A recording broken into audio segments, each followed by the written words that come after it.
and there is no other. I have sworn by myself, the word has gone forth from my mouth in righteousness and will not be reversed. That to me, every knee will bow and every tongue will swear allegiance. Sounds familiar, doesn't it? Paul picks up on that in Philippians chapter 2. They will say of me, only in the Lord are righteousness and strength. Men will come to him, and all who were angry at him will be put to shame. In the Lord all the offspring of Israel will be justified and will glory. Now in the King James translation, the invitation of verse 22 is, look to me and be saved. And that would be the verse that would change Spurgeon's heart and life. In fact, Spurgeon would really go on throughout his ministry and life to point everybody in his world to Jesus Christ. Within a year, Charles was invited to preach. He was 17 years of age, and a handful of villagers meeting in a barn asked him to preach for them on the Lord's Day, and so he agreed. And then they invited him back, and he continued to preach in that makeshift barn to a handful of people. But within 2 years, that group of villagers had grown to just over 400 people without any formal education. But he did have a photographic mind. That kind of makes up for everything, doesn't it? And he was a voracious reader. He'd read about 6 books a week. His library would include more than 12,000 volumes. And he loved to study, and he loved to preach. At the age of 19, folks in London had heard about those villagers in the barn and the passion of this young man. And so they invited him to preach at this well-known but dying church called New Park Street Chapel.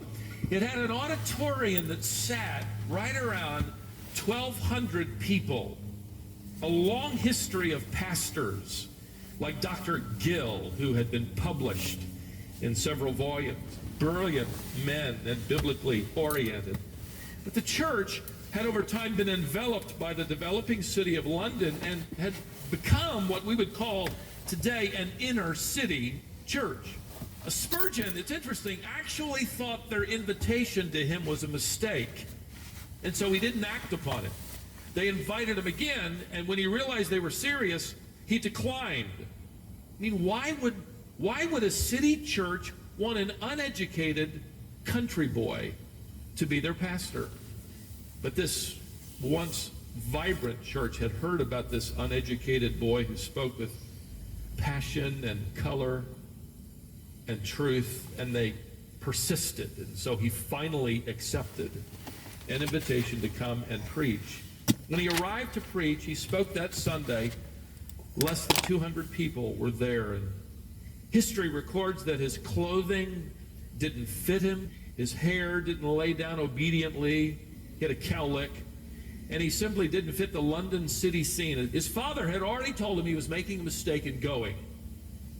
Maybe he was right.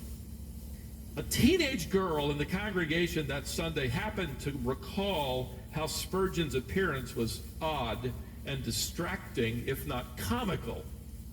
She actually wrote in her diary, and I quote, about his long, badly trimmed hair, oversized black satin coat, and his mismatched blue handkerchief with large white spots, which he graphically described as an illustration in a sermon, calling all the more attention to it.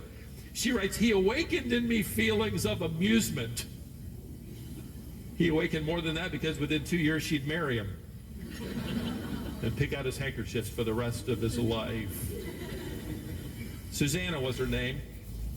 By the time he turned 20, he was married, and he and Susanna began their ministry, and he accepted the call to become the pastor of this church. And it's remarkable to read the unique blessing of God's hand upon his ministry, because as soon as he became their pastor, the church began literally to explode with growth. In fact, within 1 year, the congregation had outgrown their auditorium, and the people decided to build a new one. So while that church building was under construction, the congregation rented a public hall to meet in, which was, in that day and age, scandalous, because a church should never use a public building to meet in. It was unheard of. But Spurgeon didn't care. He'd been preaching in a barn for 3 years. This was probably an improvement, right? A year later,